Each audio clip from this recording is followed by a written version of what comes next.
Hey, it's meteorologist Corey Reppenhagen here with the 9 News Weather Impact Team with a look at your weather information and your forecast.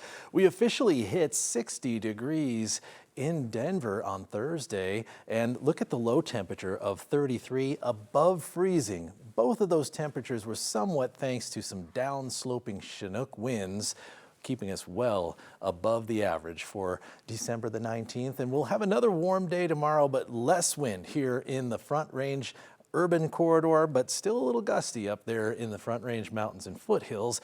Take a look at the forecast here. We've got temperatures in the upper 50s. I think this is all going to hinge on the type of morning clouds we have, as we do have a potential to see some of those mountain wave clouds in the early morning hours. Could last long enough to keep us away from 60, but we may hit 60. Got a shot there.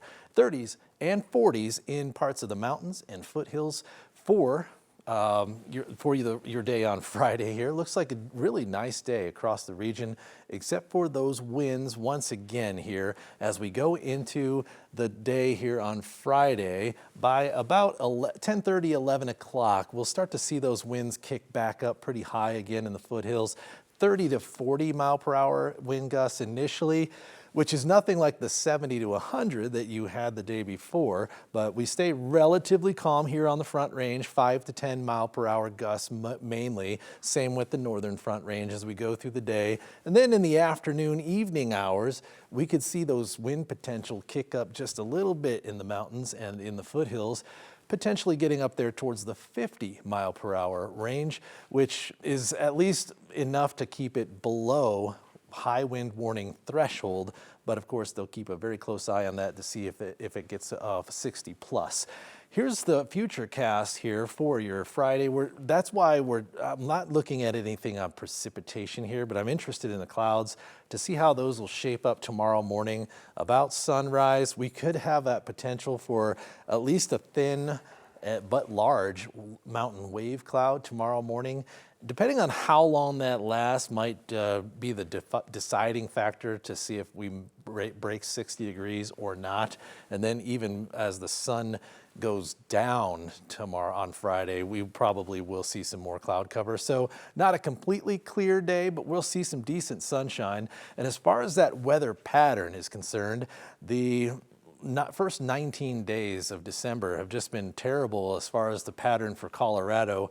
No snow down here on the Front Range, almost no snow comparatively, relatively speaking, for the mountains. So on the pattern here, this is that storm system that's moving out of here. That's what's been partially responsible for bringing those high winds to the area, along with the area of high pressure that's building behind that, keeping us in the pressure gradient. We'll have a couple of small waves here come through on the jet stream, staying pretty weak into the north here. Maybe on Sunday into Monday, we could get a little action in the high country, a fairly mild storm, maybe a couple of showers move through the Front Range, but probably no precipitation. But we'll watch the next system out there. That's the one that's going to be coming in on Christmas Eve and then into Christmas morning. Here's an early look at it on some of the long-range computer forecast modeling here, showing a very good or high potential to see some snow showers on Christmas morning in the mountains. So if you're spending your Christmas in the mountains, it could be really a magical scene, especially after what we've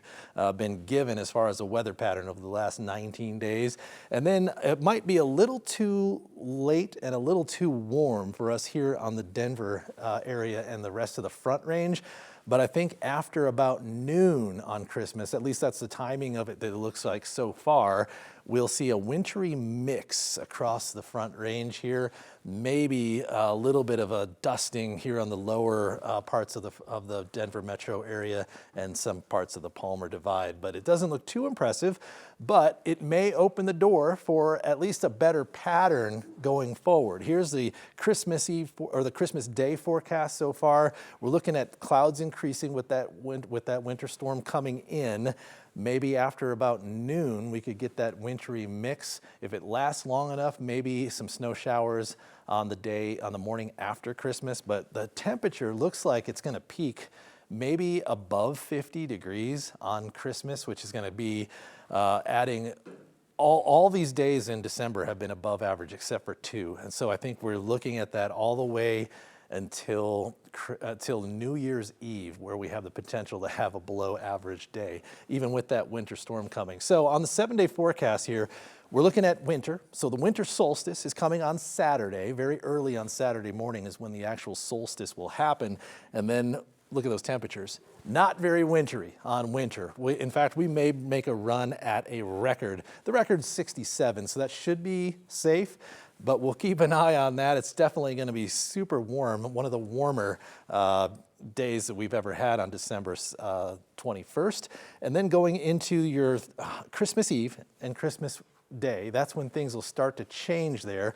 But as far as the temperature profile goes here down in the Denver area, not looking great for any significant snow, so hopefully at least we see some in the afternoon and evening hours. And then we'll probably have one more ridge of high pressure before the last chance of a storm coming about Christmas Eve.